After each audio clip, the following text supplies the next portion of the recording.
Assalamualaikum warahmatullahi wabarakatuh. Eh, ini pengenalan pertama dari mata kuliah analisa kinerja keuangan syariah. Oke, yang jadi acuannya adalah ini, maaf, kelihatan. Ya ini bukunya keuangan oleh Toto Prihadi. Nanti kalau butuh nanti bisa ke saya. Ya. Oke, analisis kinerja keuangan ini kalau seorang pengusaha kan kinerjanya bagus ketika dia bisa mendatangkan keuntungan dan karyawan-karyawannya sejahtera serta berdampak baik bagi sosial. Oke, kalau bank syariah kira-kira apa yang menjadi acuan penilaian kinerja keuangannya? Oke, saya ambil contoh, ada berita dari mediaindonesia.com, berita baru untuk membantu memahami dari tujuan mata kuliah ini. Jadi kita untuk bisa memahami apa sih dibilang bagaimana saat apa sih kita menganggap bank itu kinerja keuangannya bagus. Ada contoh berita dari OJK ini bahwasanya kinerja keuangan bank syariah lebih mentereng, artinya lebih bagus saat pandemi.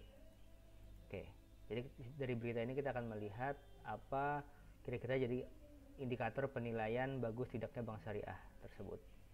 Ini sebenarnya berlaku juga bagi bank umum, cuman khusus di sini kita bahas mengenai bank syariah. Oke, disebutkan bahwasanya kinerja keuangan bank syariah itu bagus saat COVID-19, terutama soal penyaluran pembiayaan atau kredit. Jadi banyaknya kredit yang disalurkan. Kalau masih ingat di manajemen perbankan syariah yang semester kemarin kita ada membahas mengenai penyaluran, ya enggak? Jadi dana yang disimpan di masyarakat disalurkan untuk ke masyarakat lagi. Tujuannya untuk dapat selisih untung, margin atau bagi hasil dari pembiayaan yang disalurkan tadi. Oke, per Desember 2020 kredit atau pembiayaan yang disalurkan oleh perbankan syariah sebesar 394 triliun. Jadi saya kasih highlight di sini bahwa jumlah pembiayaannya 309 triliun dan 394 triliun, dan yang paling penting tumbuh 8,0%.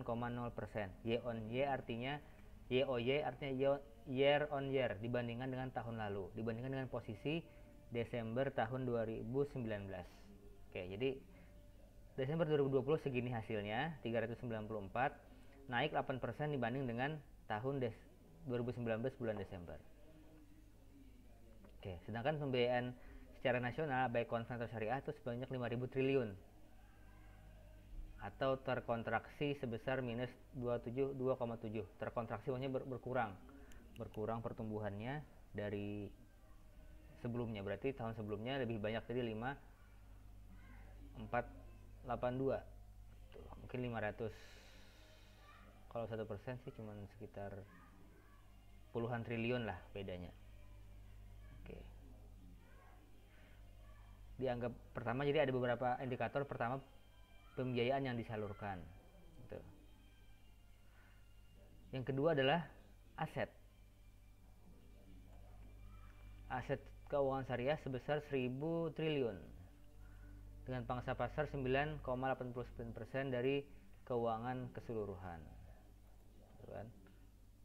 Jadi aset itu kan, dari aset itu sebenarnya ini total pembiayaan yang disalurkan dari sebelumnya. Kalau 300 triliun tadi itu pembiayaan yang disalurkan tahun 2020.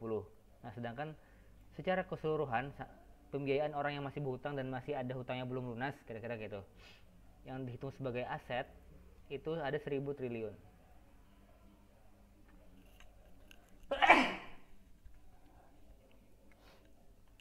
Oke. Terus jadi ada dua ya. Pertama tadi dana yang disalurkan, kedua adalah aset. Jumlah aset keuangan syariah, dan yang paling penting adalah tentu ada kenaikan. Kalau tahun kemarin pangsa pasar di bawah 9%, sekarang udah 9,89% dari total keseluruhan aset keuangan yang ada di Indonesia. Didominasi oleh konvensional 90%. Oke, pertama pembiayaan disalurkan, kedua adalah aset, ketiga adalah dana pihak ketiga. Berarti orang yang menyimpan dana di bank. Di bank syariah mencapai 475 triliun atau tumbuh 11% dibanding tahun sebelumnya.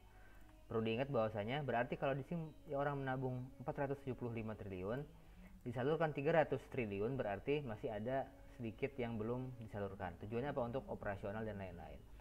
Nanti untuk mengembalikan itu bank dapat margin kan, atau bagi hasil, itu selisih itulah untuk membayari dana nasabah yang ingin bayar.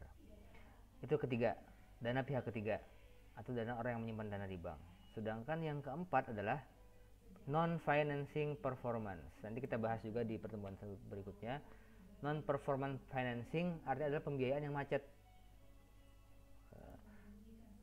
Grossnya nanti ada net, ada gross. Nanti kita pelajari lah pertemuan berikutnya. Levelnya 3,8%. Dari seluruh 300 miliar triliun ini, yang macet itu 3,8%. 3,08%. 3,08%. Oke. Nanti ada NPF gross, seperti saya kasih highlight, ada NPF net di posisi netnya. Nanti ada apa sih bedanya NPF net dan gross? Itulah 1,89% turun jadi 1,70. Ya turun ya, alhamdulillah. Kalau masih ingat kemarin ada pertanyaan, kalau bank itu macet apa sih kerugiannya?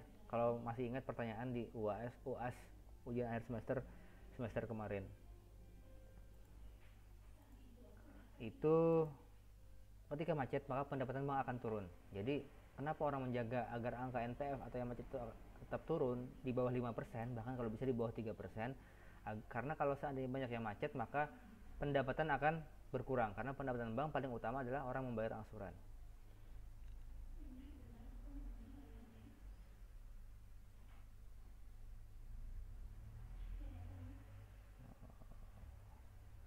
Dari mana? Oke, dari berita ini ada 4 indikator utama yang menjadi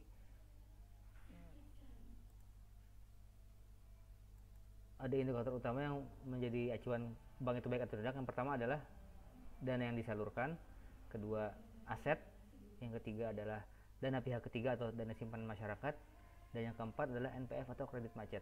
Jadi kalau angka ini baik, maka kinerja bank juga akan baik. Dari mana nanti hubungannya dari 4 pertumbuhan ini, maka kinerja ini akan tujuannya adalah satu, laba yang banyak. Jadi ketika pandemi, kinerja keuangan masyarakat mentereng ini, tujuan dari bagusnya kinerja keuangan adalah laba. Tidak lain tidak bukan adalah laba. Pertama adalah laba, kedua adalah kesinambungan perusahaan itu bisa bertahan dalam jangka waktu yang lama. Mungkin labanya sedikit tapi dia bisa bertahan dalam jangka waktu yang lama. Dari mana kita tahu acuan-acuan ini?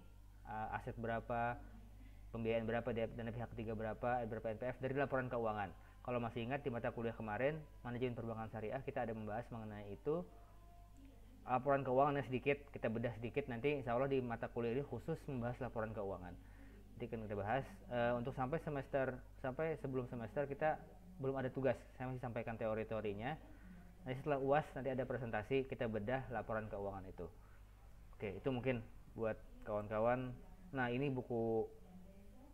bukunya analisis laporan keuangan Toto Prihadi, dan ini kalau masih ingat laporan neraca, tapi ini neraca perusahaan ya, jujur service. Nanti kita bedah. Kalau masih ingat kemarin kita memakai laporan keuangan Bank BRI Syariah sama BNI Syariah. Nanti kita bedah, dan nanti saya kasih teori-teori dulu sama ngasih contoh, baru habis ujian tengah semester kita akan bedah, saya kasih tugas masing-masing. Oke, terus nanti kalaupun bisa kuliah offline nanti ada pemberitahuan insya Allah. Mudah-mudahan kalau minggu depan kita lihat di grup deh, kalau di grup nanti bagaimana infonya, apakah nanti kita offline atau online. Oke, terima kasih semuanya. Silahkan sampaikan di grup WA. Assalamualaikum warahmatullahi wabarakatuh.